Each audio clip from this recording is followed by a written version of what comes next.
Well, John, welcome to Alumni Today, and thanks for sitting down with me. And since the last time I saw you, you have taken a new role in Alumni Affairs as Interim Director. Yes. So congratulations. Thank you. How's that going? Things are going real well right now. We're very busy coming into event season, as I call it, and but the staff's doing a real great job and pulling everything together. We've been fortunate enough to add Joanne Roth in a part-time role also. She used to work here.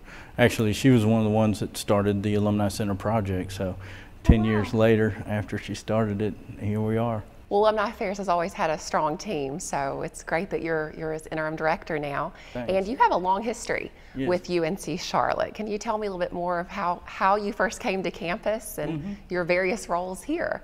Well, in 1984 was my freshman year, and I chose UNC Charlotte just because it was a progressive up-and-coming university. And, you know, 25, 30 years later, it's still a progressive up-and-coming university, and that's why it's so exciting to work here. But I guess my senior year, I had Diana Faison came to me and said, hey, we're starting a young alumni chapter, and we'd be interested in having you involved.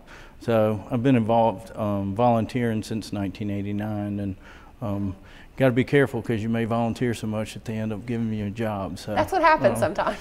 But just various roles over the periods of time, and I was on the alumni board before I accepted a position into the office. So. Okay, well, you've been staying on your toes. Well, you mentioned you volunteered with our board, and because somebody reached out to you and offered you this opportunity. UNC Charlotte has all kinds of professors that have touched people's lives in all kinds of ways. Is there anybody that in particular that had an impact on your life on the whole, not just for the Alumni Association, but for you? Yeah, there's probably a couple or three that really come to mind. Al Maisto is one of them. He was a freshman psychology teacher at that time, and he just provided good wisdom, but you know, just looked at things pragmatically, but also he was fun about it. Rick Zuber in the econ department is a great person. He really helps bring economics into a manner that you'd understand. I mean, I still remember, you know, one of his graphs about inelastic demand, and you know, he talks about that, and it still sticks in my mind. I think the other thing is I was a geography major, and to me, the geography department with people like Owen Furseth, Wayne Walcott, and Tink Moore, some of them that are still there today, they just wanted to help you succeed, and it was more project-based and real-life-based that they were doing a lot of the work. So I know the Alumni Association has been very involved with various aspects on campus, and I know one of the things that the Alumni Association has begun pushing is scholarships for students. Can you tell me a little bit more about how that's going and what we do to raise money for scholarships and how that program works? Yeah, there are a lot of different things that we're doing right now, and I think more than anything, the environment, the demand for scholarships, unfortunately right now, we're just in an unprecedented period of time. But one of the easiest ways for people to support scholarship, and I'm sure you've probably seen these, is you're driving down the road, know that this person, whoever's driving that car, is supporting Alumni Association scholarships. $15 from this each year goes to Alumni Association scholarships. And you know, from my perspective, I think that we should have the largest license plate program if we're going to be the largest institution in the state eventually. So, but the kids all win when you support them through this license plate program. So, yeah. There are other ways that they can do that. We have some different events like the 4.9er K that we did last year. It's coming up this year. That was raising money for books, and we were a presenting sponsor in that. We have the Dr. Gregory Davis Needs-Based Scholarship. We have a golf tournament. We figured that on Columbus Day, typically with the bankers, they were going to go play golf anyway because they weren't working. So we decided to move our golf tournament to that day and kind of leverage it. But last year we made about $6,500 for from that tournament that went to the Dr. Davis Scholarship, and we're tracking pretty good this year. It's going to be October 10th. Now, you mentioned the license plate. Yes. How do people get one of those? If they're interested in contributing to scholarships or needs-based scholarship, how do people go about doing that? From our website, uncharlottealumni.org. If you go down into the benefits section, it has our affinity partners. We have a Bank of America program, Liberty Mutual. But there's also a place that for your license plate, and it takes you to click at DMV, but you can do that at any point in time. You don't have to wait till registration renewal. one thing we're encouraging people to do is just when it's time to renew, you can go ahead and go and click and become a member. Now, how many students per year get an alumni scholarship from you all? Good question. There's probably, right now we have 4 merit-based Alumni Association scholarships and 4 need-based for Dr. Gregory Davis. We're looking to enhance that, and that's why we're putting a lot of focus on promoting the license plate. But the merit-based awards, there's a period of time, there's more information on the website, but we have a window of time where they'll apply for them.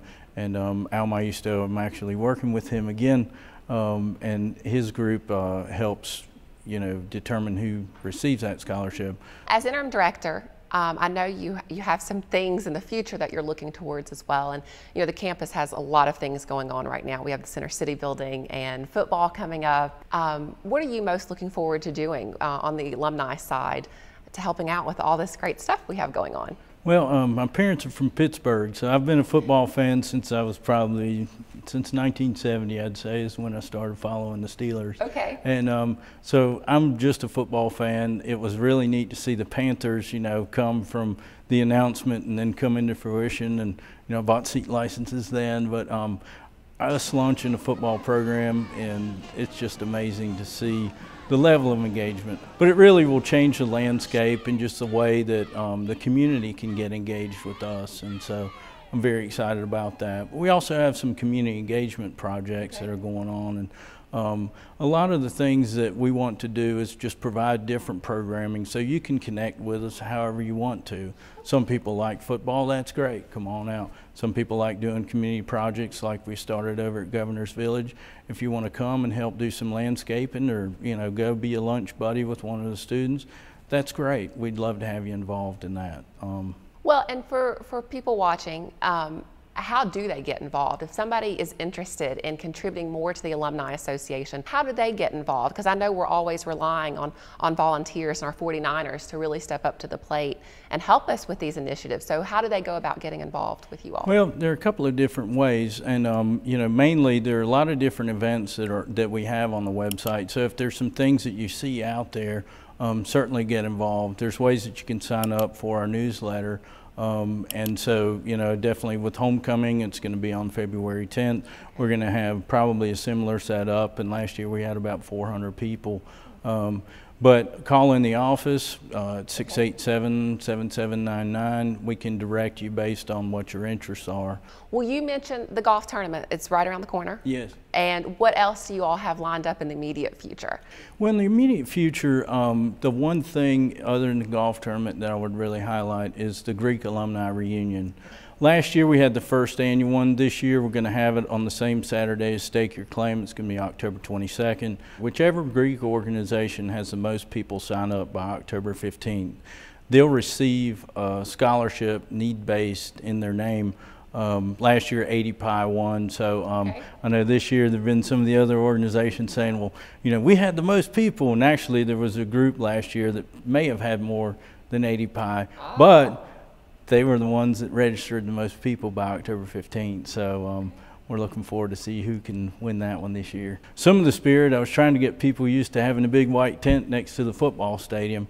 But more importantly, the Greek alumni, my fraternity has our 25th pig picking this weekend. Okay. And I thought, well, if we do this and get 150 to 250 people that come back each year, and there's 20 Greek organizations, wow, that'd be really neat for all of them to come back. And there's just a lot of neat networking that can happen, but mainly just get people back involved and get them back in touch with people they care about. So that's an exciting thing. It'll really take off. Well, as always, you all have so much going on, and I appreciate your sitting down with me today and look forward to all the good work that Alumni Affairs is doing. Great.